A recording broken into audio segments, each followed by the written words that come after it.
Hello there again. Welcome to Trending News here on Atlantic TV, a platform where we give you the latest in news, sports, entertainment, and business. I am Jeremiah. I'll be right back to give you the news in detail after this short break. Just stay with us.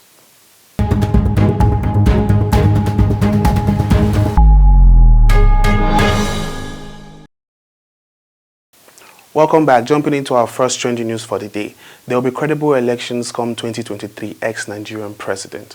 Former President of Nigeria, Dr. Goodluck Jonathan, has predicted that there will be credible elections come 2023, adding that the elections will come and go, but Nigeria will still remain. He said this yesterday during the Economic Community of West African States, ECOWAS Council of Wise, COW, 2-day strategic retreat and planning workshop in Lagos. The former president said he believed that the forthcoming elections in Nigeria will be credible. Moving on to our next story, Abba Kyari, court refuses application of bail on health grounds.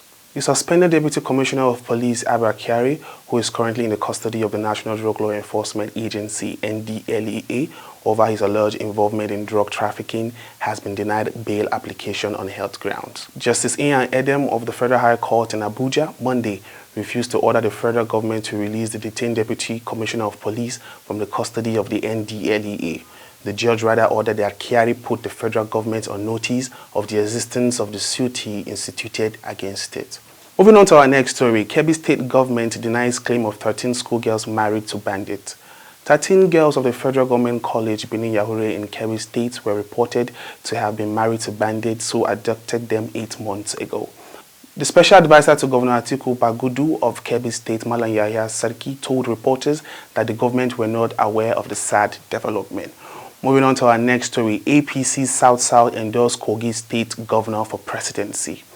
Members of the State House of Assembly in the South-South under the ruling APC has endorsed the Kogi State Governor Yahya Bello for the 2023 presidency. Rising from his extraordinary meeting held in Calabar, Cross River State, on Monday, the forum pointed out it would be in the best decision of the leadership of the APC to zone the presidency to the North Central in the spirit of fairness and justice. Moving on to our next story, Buhari demands return of more Nigerian artifacts from abroad. President Muhammadu Buhari has appealed to nations, institutions, and bodies, both private and public, to return Nigerians' artifacts in their possessions. Presidential spokesman Malam Garba Shehu, in a statement on Monday in Abuja, said the Nigerian leader made the appeal in the aftermath of the return of 2 important Nigerian artifacts from Britain. Moving on to our next story, and we head to Bayelsa State. 5 killed, police begins investigation. No fewer than 5 persons were reportedly killed on Monday in Bayelsa State during a clash involving suspected members of rival groups. The incident happened in Amarata area of the state's capital, Yenagoa. A suspected drug peddler was said to be among the victims of the court war. It is gathered that the killing of the unidentified drug peddler sparked the clash that happened at around 3 a.m. on Monday. Moving on to our next story, gunmen kill 2 officers, attack Imo police stations.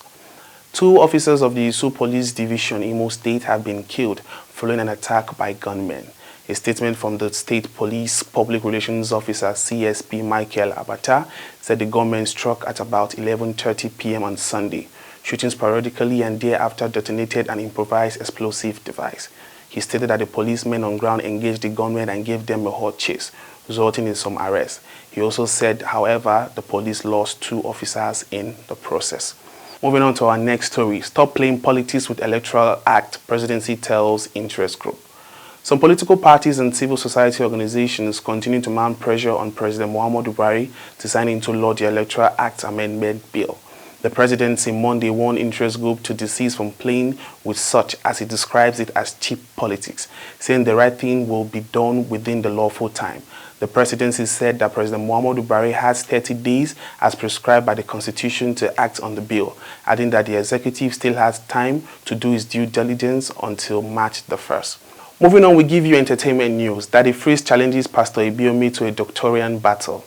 Popular on-air personality Daddy Freeze has challenged Pastor David Ibiomi, founder of Salvation Ministry, to a doctorian battle.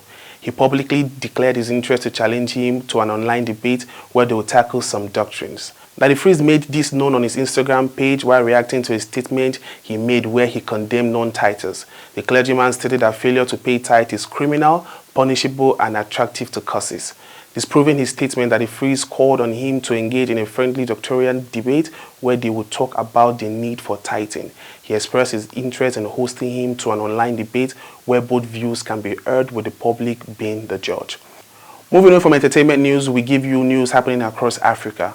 Gold mining site blast reportedly killed 59 people in Burkina Faso. A strong explosion near a gold mining site in southwestern Burkina Faso killed 59 persons and injured more than 100 people on Monday. The provisional throw was provided by the regional authorities following the blast in the village of Gomolara. The explosion was believed to have been caused by chemicals used to treat gold that were stocked in the site. The first blast was said to have happened around 2 p.m. with more explosions following as people ran for their lives. Moving on to business news, IMF warns FG against fresh borrowing. Following the federal government's plan to extend the fuel subsidy by 18 months, the International Monetary Fund has said Nigeria will likely depend on an overdraft from the Central Bank of Nigeria to fund its proposed 2.55 trillion naira petroleum subsidy bill. The IMF said this in its Nigerian Selected Issue Paper report. According to the report, fuel subsidy negatively affects the country's fiscal position, increasing fiscal debt. Moving on from business news, we give you sport news. Asisat Oshoala stays out injured. Super Falcons captain Asisat Oshoala will be out of actions for 10 weeks with a hamstring injury. The injury, which she suffered in training with the Super Falcons Wednesday in Abuja, has already caused her to miss out on the African Women's Championship playoff against Côte d'Ivoire. We give you health news, daily COVID-19 tracker. 32 new confirmed cases with no death have been recorded so far in Nigeria.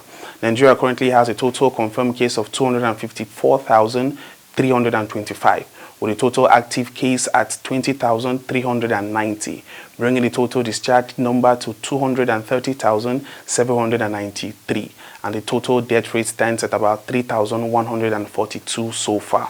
Please, as always, we encourage you to wear your face mask, wash your hands regularly under running water, and by all means, avoid overcrowded spaces. You can do well to follow us on all our social media handles now displaying at the bottom of your screen. Thank you so much. That's how much we could take on today's program of Trending News. Until we come your way again next time, please do stay safe.